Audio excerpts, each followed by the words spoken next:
আচ্ছা, আপনারা কি কেউ জানেন খ্রিস্টানরা ঈসা আলাইহিস সালামের ব্যাপারে কি বলে? ওনারা ঈসা আলাইহিস সালামকে বলে আল্লাহর ছেলে, the son of god. Jesus Christ is the son of god, আল্লাহর ছেলে। নাউজুবিল্লাহ। তাহলে দেখেন ওনার সম্মান বাড়াইতে বাড়াইতে কোথায় নিছে? খোদার চেয়ারে নিয়ে বসাইছে, তাই না? ঈসা আলাইহিস সালামকে খ্রিস্টানরা কোথায় বসাইছে? আল্লাহর চেয়ারে, আল্লাহর সন্তান বানায় ফেলছে। নাউজুবিল্লাহ। তাহলে বাড়াবাড়ি করলো। আপনারা কি জানেন ইহুদিরা ঈসা আলাইহিস সালামের ব্যাপারে কি বলে? তারা ঈসা আলাইহিস সালামকে ওয়ালাদু জিনা বলে, বাস্টার্ড বলে। নাউজুবিল্লাহ। জিনার সন্তান মানে জারদ সন্তান বলে আল্লাহর এই নবীকে ইহুদিরা। তাহলে ওনাকে অপমান করতে করতে ছাড়াছাড়ি, যেটা নামাতে নামাতে কত নিচে নামাইছে দেখছেন?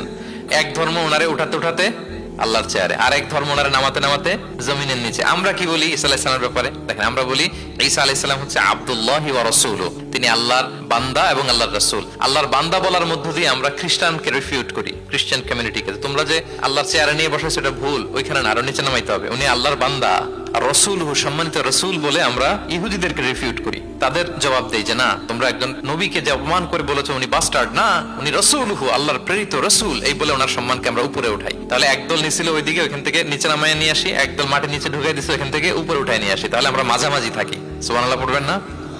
ঈসা আলাইহিস সালামের ব্যাপারে আমাদের আকীদা হচ্ছে মানহাজুল ওয়াসাতিয়্যাতি ওয়াল ইতিদাল, আমরা মাঝামাঝি থাকি। আচ্ছা, আমাদের যে বোনদের পিরিয়ড হয় প্রতি মাসে, মেনস্ট্রুয়েশনাল পিরিয়ড হয়, খ্রিস্টানরা কি করে জানেন?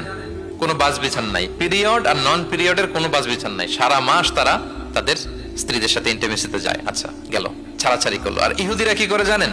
ইহুদিরা বোনদের যখন পিরিয়ড হয় স্ত্রীদের, তখন স্ত্রীদের সাথে কোনো কথাবার্তা, স্পর্শ কিছুই করে না, এদেরকে ঘর থেকে বের করে দেয়। তাদের আলাদা একটা ঘর থাকে, যে 5 দিন 7 দিন বোনদের পিরিয়ড হয়, ওই বাসায় থাকে, ওই রুমে। পিরিয়ড ভালো হয়ে যাবে, এরপর আমার এখানে আসবে। দেখেন, একদল করছে বাড়াবাড়ি, আরেক দল ছাড়াছাড়ি। কিন্তু ইসলামের কত সুমহান বিধান, কত সুমহান বিধান! পিরিয়ড চলাকালীন সব করা যাবে, কিন্তু ফাইনাল ইন্টিমেসি ছাড়া, আরবিতে যেটাকে বলে আল জিমা, এটা ছাড়া। তাহলে দেখেন, এই যে ঈসা আলাইহিস সালাম এবং এই যে বোনদের পিরিয়ডের যে বিধান, এক্ষেত্রে আমাদের ভারসাম্যপূর্ণ বিধান ফুটে ওঠে, যেটাকে বলে ব্যালেন্সড অ্যাপ্রোচ অফ ইসলাম, ইসলামের ভারসাম্যপূর্ণ বিধান। ইসলামের এই ব্যালেন্সড অ্যাপ্রোচ যখন অমুসলিমরা দেখে, তারা ইসলামের প্রতি আকৃষ্ট হয়ে যায়। আলহামদুলিল্লাহ।